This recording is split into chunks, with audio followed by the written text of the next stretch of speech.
In sports, if you want to be the best, there are no off days. You know, time is my enemy. I don't want to see my kids grow up. And like Cher said, if I could turn back time. If I could find a way, Chris Cato. To prove? But yet sometimes things get better with a little bit of time. And I have a feeling that this podcast here in 2023, it will be our best year yet. This is a Paso Robles 2018, perhaps. Like it's aged just enough now where people are going to finally uncork it and taste the effervescence of its goodness. Absolutely. Effervescence is the word of 2023. Did you have a great celebration? I did. Bringing in the new year? I did. You know, New Year's Eve to me is not one of my fave holidays. We had a good time, though. We were in Alabama, so back in God's country. And you know what they have there, Scott? They have fireworks in Alabama that you cannot get in Florida. Yeah. I'm talking some stuff that could be gasoline infused, things that should probably be illegal, which it is in many states. McDill has a few, I think. We set off some. We put on a pyrotechnic show that the neighbors are going to be talking about for years. And by neighbors, I mean deer, bear, coyotes. Like they all had a good time. Well, God bless America. Happy 2023 to everybody. I think everything feels a little bit better already in 2023. I had a Chick-fil-A sandwich, and it tasted better. I don't know if the batter is different in 2023, but I certainly feel like that could be the case. Was that your resolution to have more Chick-fil-A? It was to eat more, eat less, but if it's going to be eating more, then at least have it be good, right? Better, batter.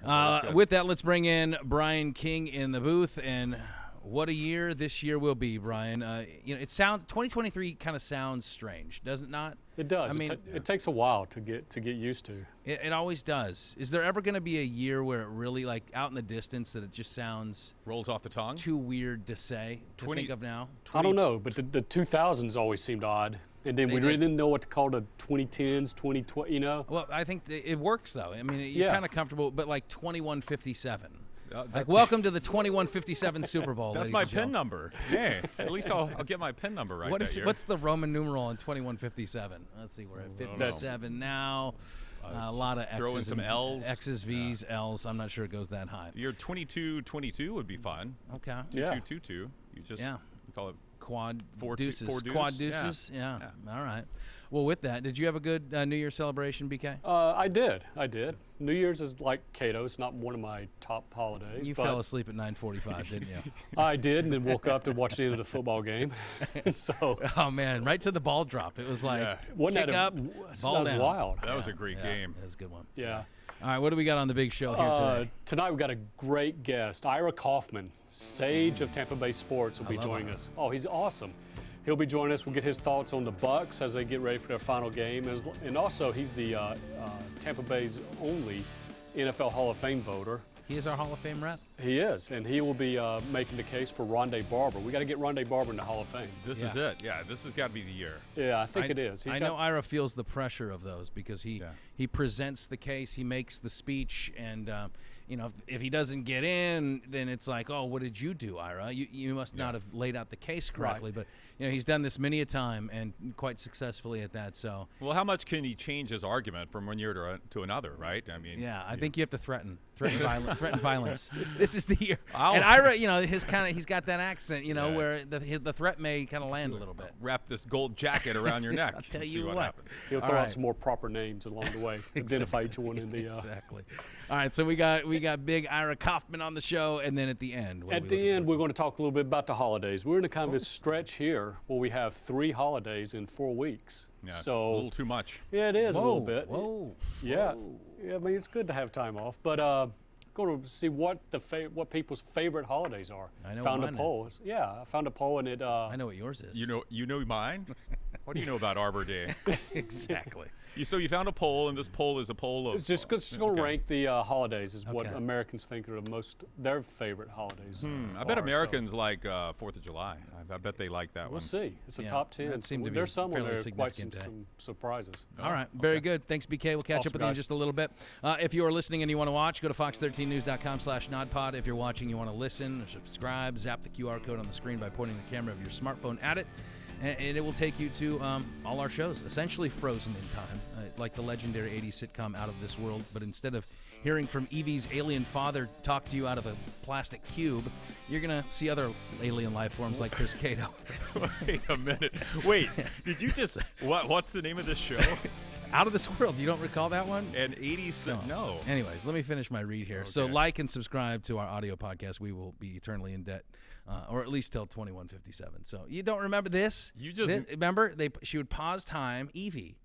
No. She would pause time like this, and then she would resume time like this. Does anyone else remember this? Yes, everybody does. Okay, everybody Chris on the floor. Yes. Does. Okay. I watched every 80s sitcom. How did I miss this? It was maybe paused on your TV set. Was this back on your TiVo? Was this on PBS? Yeah, Is that why I didn't see it?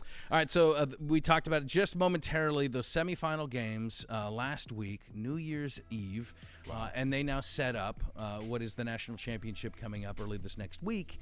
And I kind of wanted to get your take on what you saw play out, because I think everybody was thinking it's going to be Michigan and it's going to be Georgia. It's going to be a semifinal rematch of last year, but TCU wanted to crash the party a little bit, and they did in pretty extravagant fashion. Well, if you remember on our first episode here back in September, I told you that it would be TCU and Georgia in the national. I'm sure you did. No, yeah, I believe so. Who saw this coming, right? And what a great David versus Goliath we now have. But certainly going into those two games, and I will say that this was the best two semifinal games we've had in the 8 years of the college football playoff, because usually at least one of those semifinal games is a blowout. Sometimes they both are, but boy, these four teams really brought it. And TCU moved the ball on a Michigan defense that was ranked second in the country at the time, second only to Georgia. And of course, Michigan did help them with 2 pick sixes, but that game unfolded in a way I think very few of us expected. Lot of turnovers. Yeah, a lot of turnovers in that game, and that is one of the reasons why this 12.5 point spread they have for the Natty.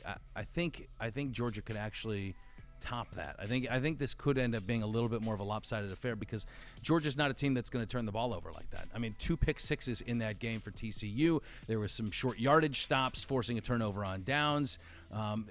They ran the ball for 260 yards. Georgia's defense is not going to allow that Horned Frog offense to go crazy like that, and I think that Georgia probably their little brush with death there last week against that kick doesn't go wide left. That very wide left. Yeah, it was. Yeah, it was. I think it went into some Atlanta the corner suburb. of the yeah.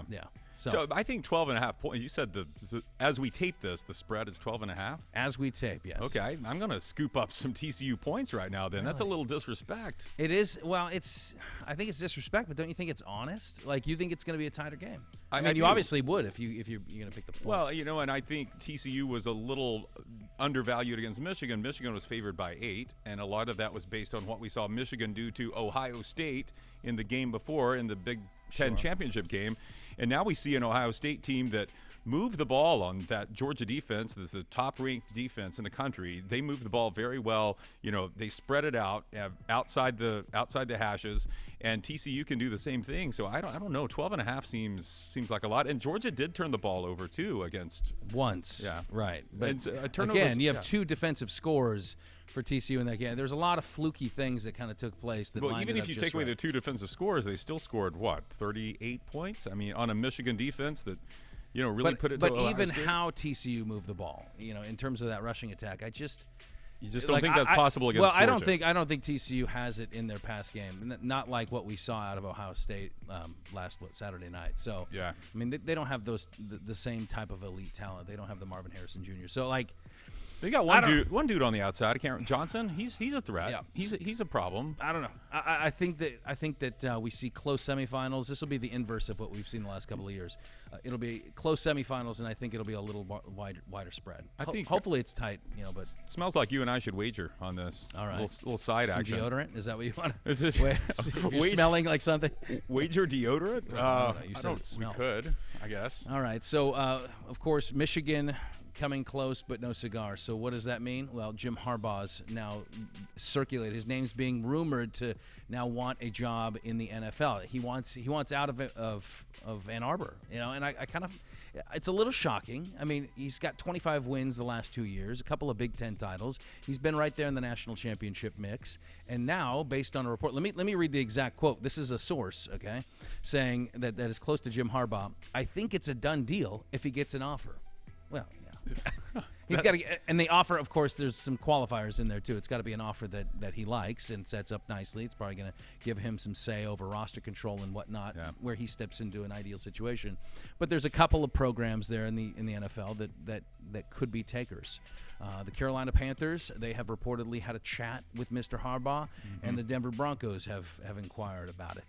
The Panthers kind of just got out of a situation where they picked up the latest, hot commodity out of the college. Didn't quite game. work out. Yeah. And they, Matt Rule got canned, and then they went to Steve Wilkes, and I thought Wilkes did a really good job, and I think that he probably should get a serious consideration from the Panthers to take over next year, especially given that they got rid of all of their main marquee offensive weapons in the middle of the season. They gave Wilkes, he still managed to get very close. Yeah. So what are the odds this is Harbaugh doing what he did, I guess, 2 years ago and saying his people said, oh, he's going to the Minnesota Vikings. And that was just last year. Just last year, right. And Michigan comes out and gives him another, new 5-year contract. The chances? Very good. Very good. Right? So I think that's the oldest play right now. I mean, that's what these coaches do. But I don't know. You kind of feel like this is real, though, that he might actually. I guess look at it this way: because he's been there before, and he's succeeded in the NFL level, and I think that is appealing. And it's kind of like, well, have I maxed out my potential here at Michigan? But he is, that's the question, I think. Has he? Well, he's won, as you mentioned, 2 Big Ten championships in a row, beat their arch rival 2 years in a row in decisive fashion, if I can talk, Ohio State, and has gone to the college football playoff 2 years in a row. But he still hasn't reached the top of that mountain, which would be winning a national championship.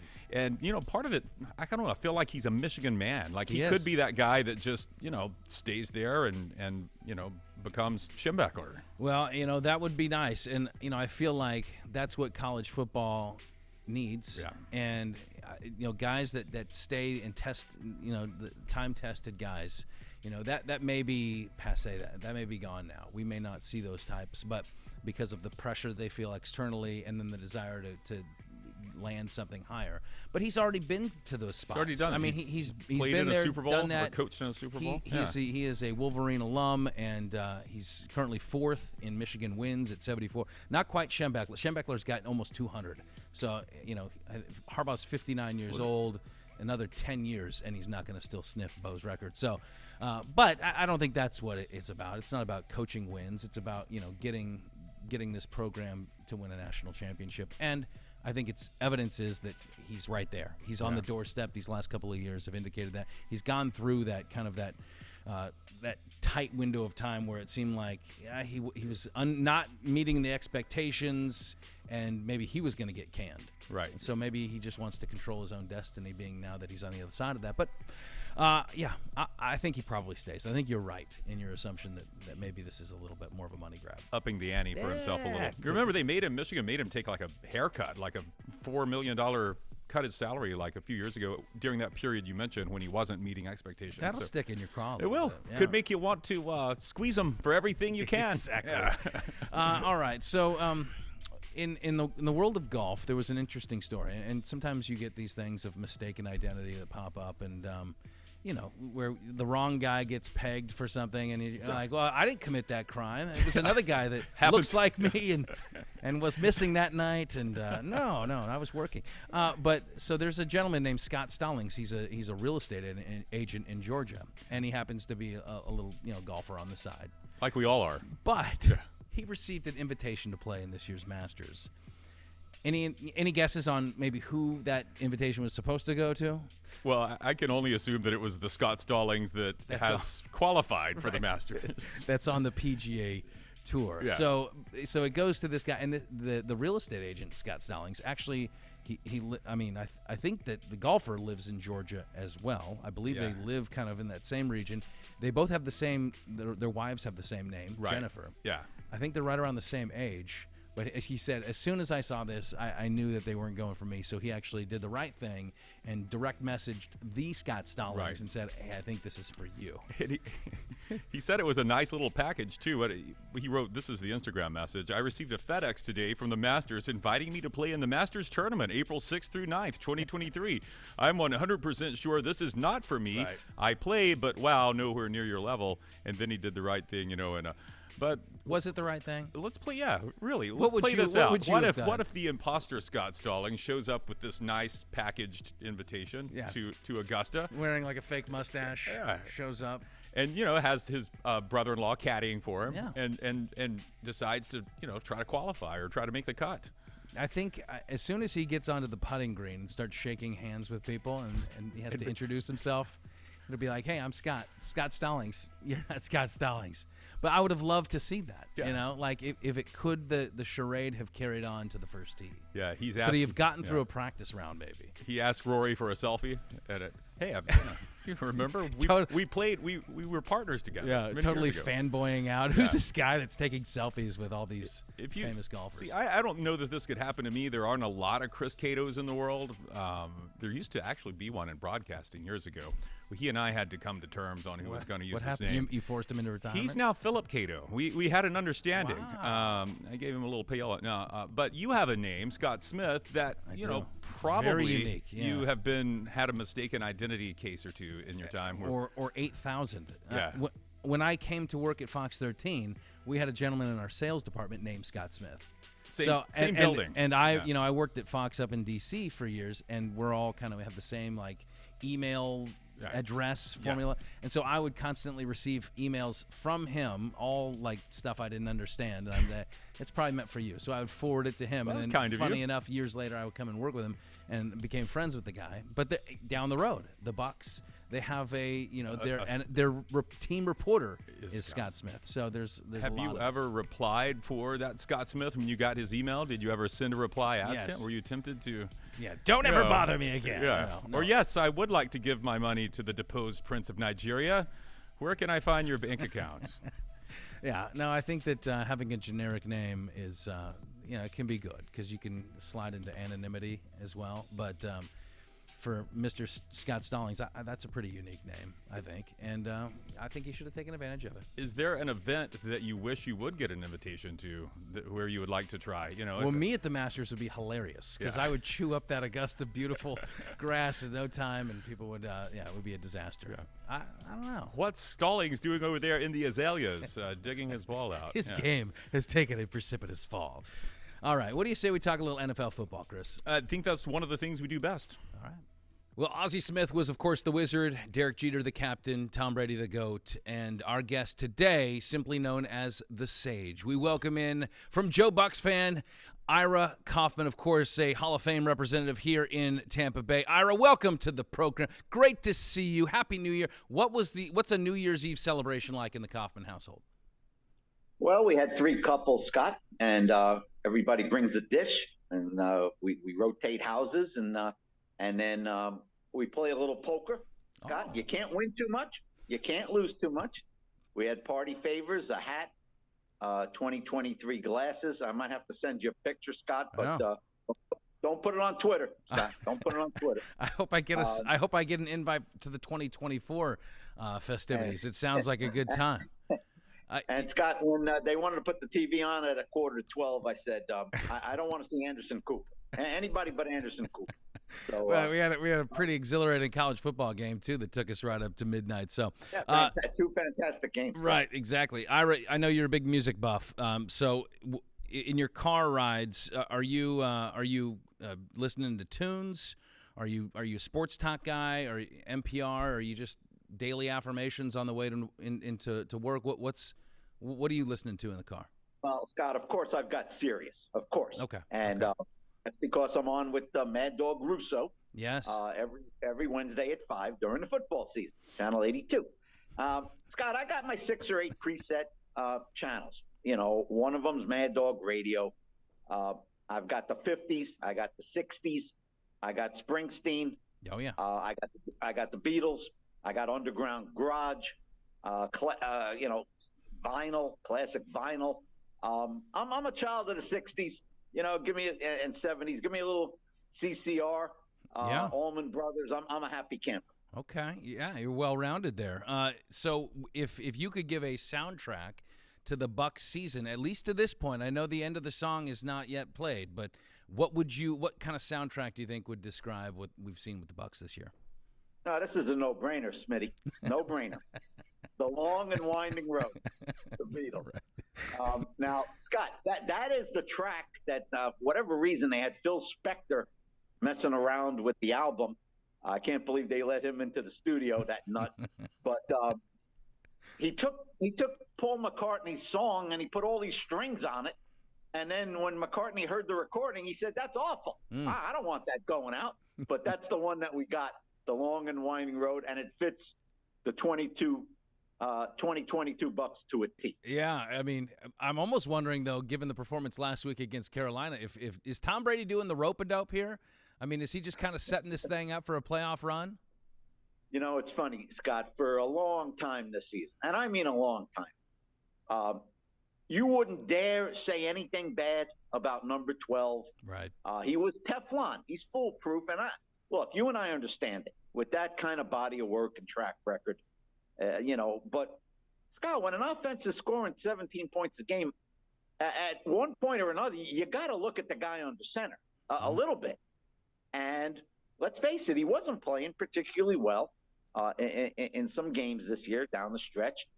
And then, Scott, you and I went to Sunday's game, and, boy, he earned all 432 of those yards. He was sharp. And Carolina's defense isn't bad, Scott. It's not a bad defense. Brady looks spectacular. It appears that you might need to at least have a safety over the top of Mike Evans. I think that they've learned that lesson the hard way. I mean, but that connection, we saw it last week. We have not seen that. I mean, Mike Evans, I think he had, 2 100-yard games prior to last week against Carolina, and he goes off for 200. So, I mean, seeing that connection, I think, gives Bucs fans a ton of hope as you look toward the playoffs. I think it changes everything, yeah. Scott. I do. I'm not worried about the Buc defense. I think it's pretty darn good. Yeah. They didn't play well against the Niners, and then they didn't play well against the Chiefs. But that's the Chiefs. And, they didn't play great against the Panthers, but, they made some stops. They made some stops down the stretch. And so to me, it's all about scoring, particularly in the first half. Scott, this team has a lot of trouble in the first half offensively. I mean, they're just drab. And it seems like they got to get behind, get that sense of urgency. But you're right about Evans. God, he went 11 weeks without finding the end zone. I mean, that's hard to believe. Yeah. Yeah. I mean, if you can get this team within, maybe 12 points in the final quarter, it seems like Tom Brady, he can pull off a little bit of trickery. We've seen that many times throughout his career, and we've seen it many times within the last couple of months of this season. Now, you got Atlanta this week. This game means nothing. You wrap up the regular season. This is essentially a playoff bye for the Bucs as they go into this one. But yet I'm hearing Todd Bowles say that at this point, at least it seems like he's still going to go with some starters this week. Is this a good strategy, Ira? Scott, I wrote after Sunday's game. The game was about an hour old, and one of my points that I made is, Tom Brady said it would bother him not to play in Atlanta, and I said, I don't care, and neither should Todd Bowles. That should not be the determination. Trying to avoid a losing season for Brady, that doesn't matter to me. What matters is Tom Brady being under center in 2 weeks at home for the playoff game. Now, Scott, you and I, we might be on the wrong side of this equation because I was looking at the comments on Joe Bucks Fan, and man, I'm telling you, never look at the comments at Joe Bucks Fan. First of all, right? And it seems like most of the fans and Todd Bowles, right, Scott, early this week said we're going to treat it like a regular game, and if you're worried about getting hurt, you're in the wrong business. But Scott, you can't move up, you can't move down. If I'm playing Brady, I'm getting him the heck out of there after the first quarter. 17 weeks in the season, though. All of these guys are dealing with something, and the severity is going to fluctuate, right? But I'm thinking if you have anything above, maybe like a hangnail, like you're sitting out week 18 in Atlanta, getting ready. I know they're going to talk the talk. Hey, everybody's going to be ready to go. They're not going to sit here the day after, and Todd Bowles says, yeah, we're resting every single person. We're going to call up our entire practice squad. I get there's a little bit of a game here, but I would not expect much. And if Brady's in there come Sunday against Atlanta, I would be hard-pressed to keep him in, but maybe a driver. I would treat this kind of like a preseason game. Scott, yeah. Scott, one more point on this Falcons game. And, this is probably a stretch, and I understand that. But you remember the game here against Atlanta, and it ended on a controversial note with Grady Jarrett, and he got called for roughing the passer. It was a bad call. Yeah. It was not a roughing the passer. Scott, all I'm saying is, Grady Jarrett, he's a pretty good player when he's not motivated. And suppose, I'm telling you, if he does something and Brady gets a twisted knee and I'm Todd Bowles, I can't live with myself at that point. Nope. Yeah, I mean, this team could be set up perfectly, and it's amazing to look at, in the NFC East, how you have the Cowboys and the Eagles. The Eagles are sitting there with 13 wins, 5 more than the Bucs have going into Week 18, and yet they have to fight and scrap and claw in order to win and wrap up the NFC East. I mean, who's envious of who right now? You're absolutely right, Scott. And there's a lot of chatter, in NFL circles about why did the division winners have to get that first round game at home? I mean, shouldn't it just reset and you go by most wins? Scott, in any other division in the NFC, the Bucs are 4 games out of first place, at least, Scott. So they are very fortunate to be in this wretched division, and it is wretched, Scott. And you know what? I think it's going to be bad for a long time because those teams don't have any quarterbacks. Yeah, I think maybe Bucs fans would appreciate that rule change maybe starting next year, though. Like, not right now. Of all the guys that winning an NFC South title means something to. I mean, Brady's won countless divisions. I think 19 is the number now. A lot of these guys have won together, but I got to think that last week's win against Carolina means the most to Todd Bowles. You think? There's no question for a lot of reasons. Now, Scott, I didn't think he was in danger of losing his job only because, the Glazers have never fired anybody after 1 year, and I don't think they want to start now. And I think if they would have lost to Carolina, Scott, I think Leftwich would have been the fall guy. I mean, I still don't think he's coming back, but there would certainly be no chance that he was coming back. It meant a lot to Bowles, and I'll tell you what, Scott, if they host the Cowboys and beat them, because Dallas's track record, Scott, in the postseason, not very good. This ain't Jimmy Johnson's Cowboys. And Dak Prescott's got a lot to prove. And like Rex Ryan said this morning on one of those talk shows, and he's so right, Scott, who the heck wants to come to Tampa with Tom Brady waiting for him? I mean, you just don't. I mean, Brady's the reason this team's dangerous. Brady's the reason that defensive coordinators are up at night. Todd Bowles knows that, and I think Todd Bowles knows that, hey, let's throw the ball downfield and see what happens. Well, and you saw the atmosphere at Week 17. I mean, at home, this team has been a better team without question, and even in this up and down, long and winding road of a season that they've had. But at home, they play a little bit better, and they get that juice from that home crowd. And I mean, I would agree with Rex's sentiments there. I don't think anybody wants to come and play Tom Brady specifically in his home yard in the playoffs. Last Sunday we did see it was the induction of Bruce Arians into the Ring of Honor. Just 3 seasons as head coach. Can you kind of quantify what his impact is, though? Because most people would look at 3 seasons. I mean, that's not a long track record, but what has Bruce Arians meant to this organization in that short window? I talked to him about that last week. I asked him what he thought his legacy was, what his main contribution was. He said it was a culture change. And that's usually the case, Scott, when you turn around a franchise that's struggling. Certainly, Tony Dungy in 1996, it was a culture change. I don't think this team was as in bad a shape as when Dungy took over. Scott, I think they went 14 years without a playoff at that point. But it was bad. It was bad. And, Dirk Cutter's reign didn't end very well. and the Bucs had a way of finding ways to lose. That's what bad teams do.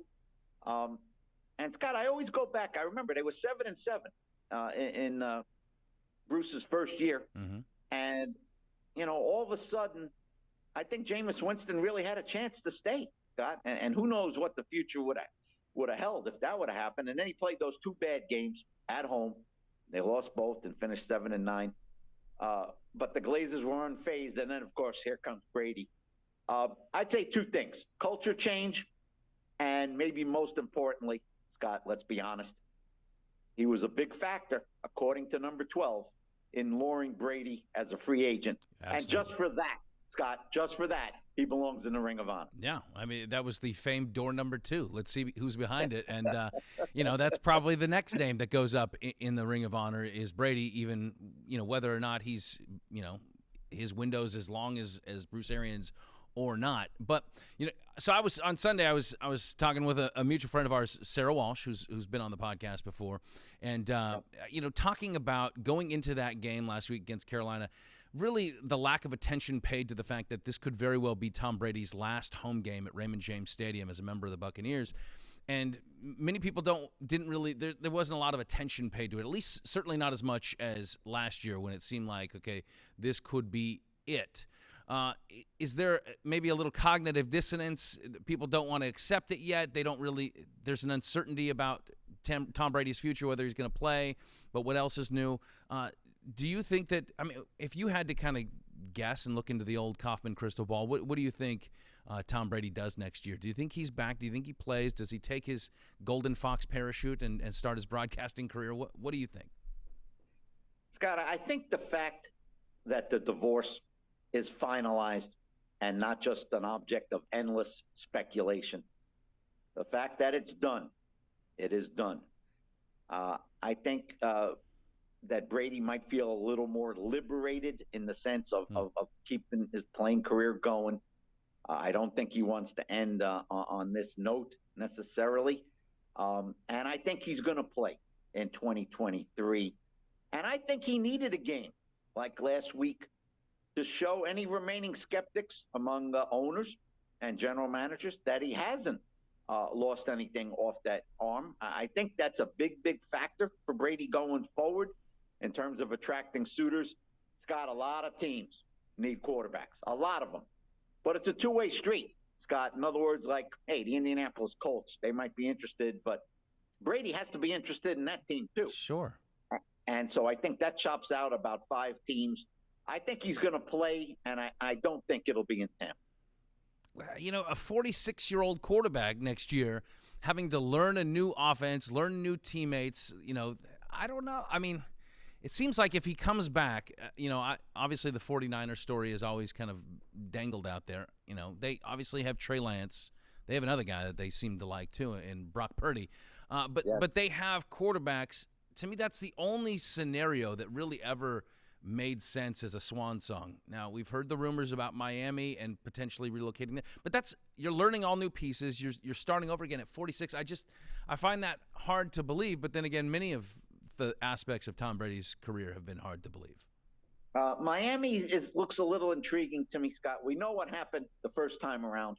That story was true. There was interest, mutual interest between the Dolphins owner and giving Brady a minority stake in the team and bringing in Sean Payton. All that stuff's true. What I don't believe is that Brady gave an ultimatum to the Glazers, it's me or Bruce Arians. I never believed that story, and I still don't. But the Miami story was true. And, Scott, here's the wrinkle in the Dolphins.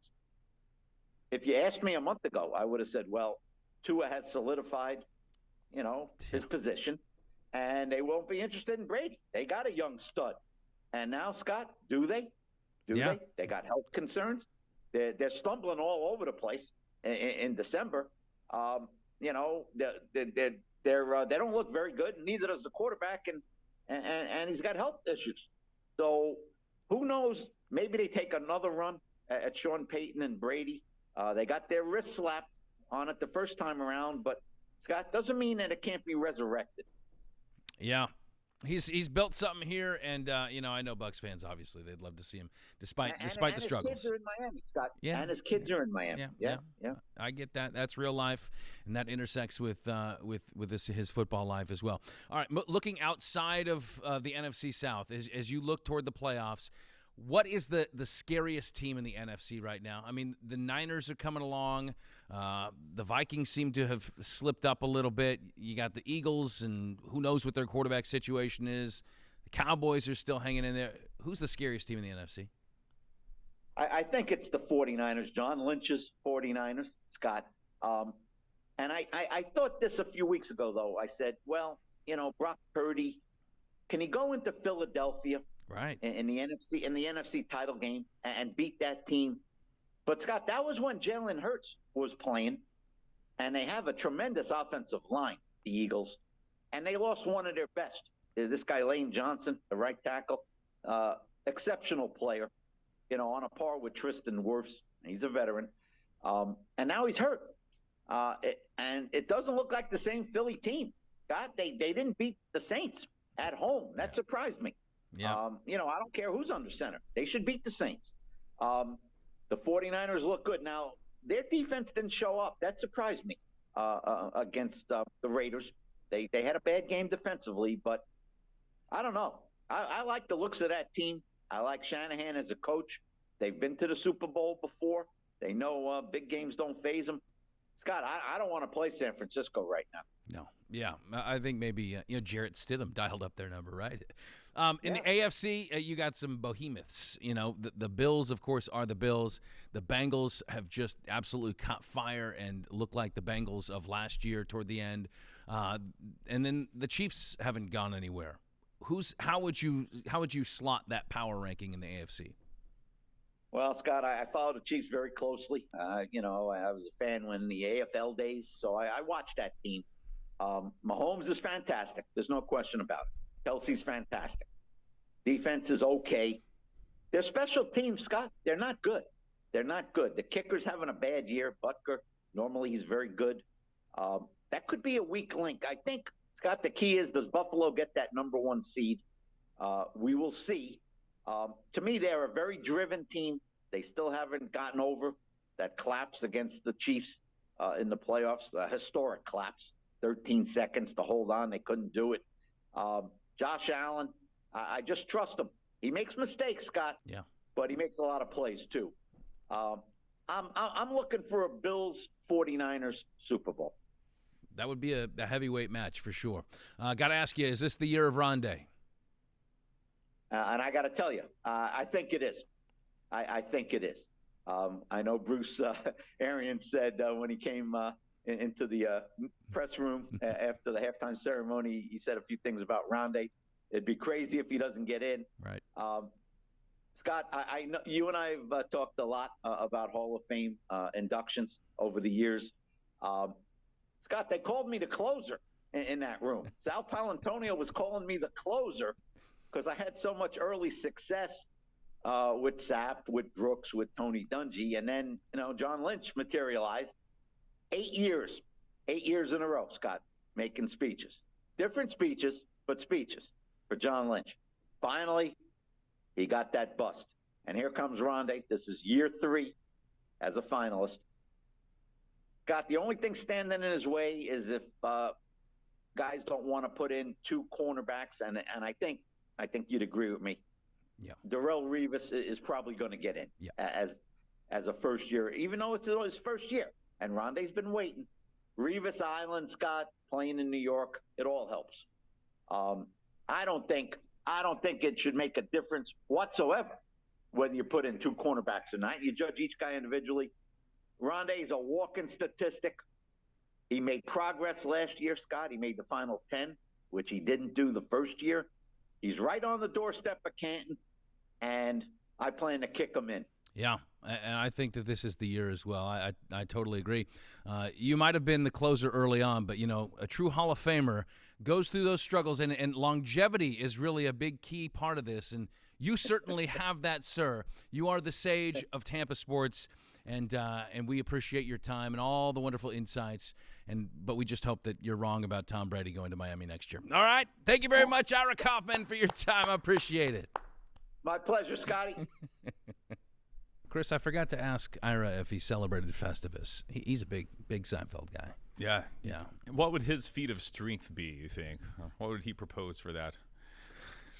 Feat of strength? Yeah, wasn't that one of the Festivus components? Like they had the feats of strength, the airing of the grievances, the Festivus poll. Golly, that's good. You know, I think that debating, is that a feat of strength? It is for him. I think, Well, the opinion of Ira Kaufman holds a lot of weight, and I appreciate his time and his insights.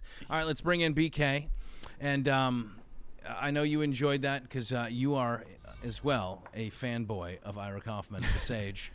But, you know, you teased us off the top of the show with the holidays, and yes. I assume Festivus is not part of that rundown. It did not. I just got to top 10, so it did not make the top 10. It might have been further down.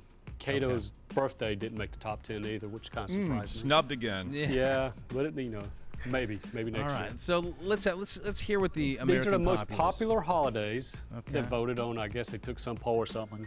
And it's top 10, so let's run through the 6 through 10 and just tell me what you think of these. Okay, coming in at 10 is Halloween, which I think is kind of low. New Year's Eve, which is, people have give and take on right that. for New Year's Eve, yeah. Then coming up, MLK Day, Labor Day, and then Father's Day, which I thought was kind of further down, but maybe I slotted based right. on this, I'm assuming Mother's Day is above Father's Day, which is, I don't know. Father's Day is it's really just kind of getting the obligatory tie and maybe like being forced to the spend pat on time the with your back. kids when you'd rather be watching golf or playing for my golf. Father's Day gift, can I just go watch the game? Yeah. I'm okay with that. Yeah, I did. Halloween seems lower. I mean, Halloween's not one of my favorite holidays, but I'm shocked from a national poll that it would be that low. Well, maybe they just interviewed you and people like you. It was me.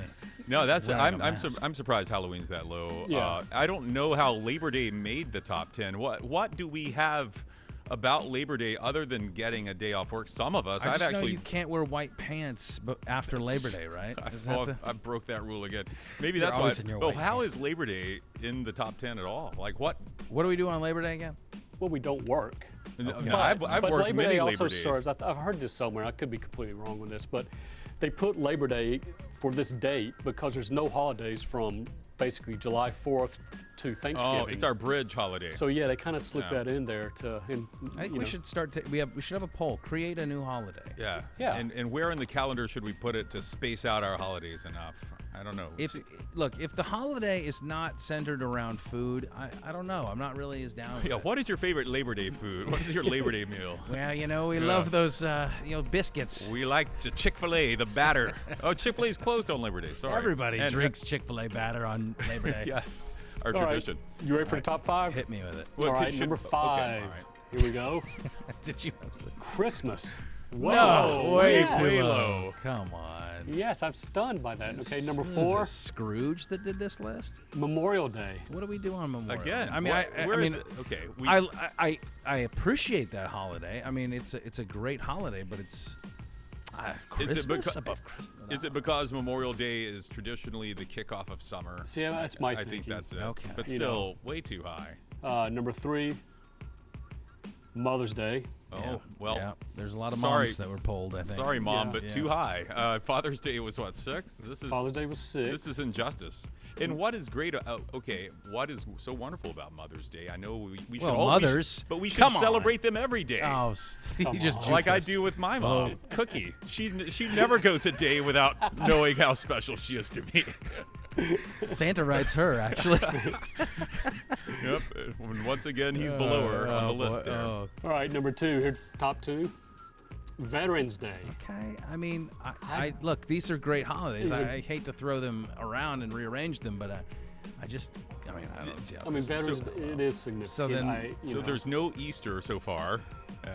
Wow, who I was, know who was Easter. surveyed It's here? got to be Turkey Day, number 1, right? Number 1, let's see it. Boom, Thanksgiving. Okay.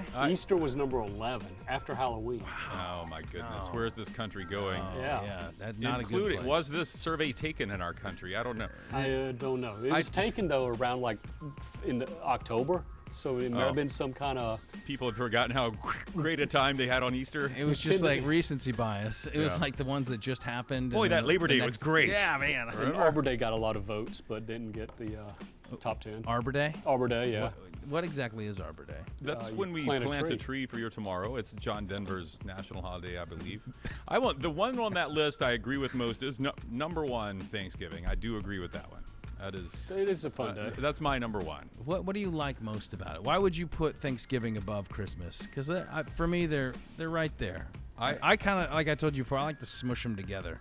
If I could have everything from Thanksgiving on into Christmas just be one holiday. Should be. But what about Thanksgiving ranks it high? Well, to me, there's the thing you mentioned already, which is food. But I also think that, and this is just me personally speaking, I think a lot of the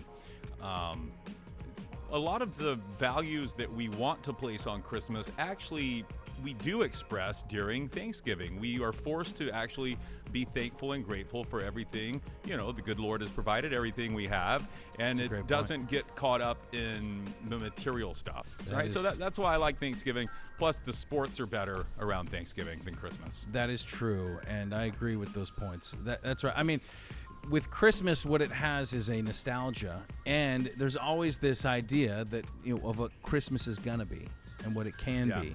And I think you're right. Like what it ends up being a lot of times is materialism.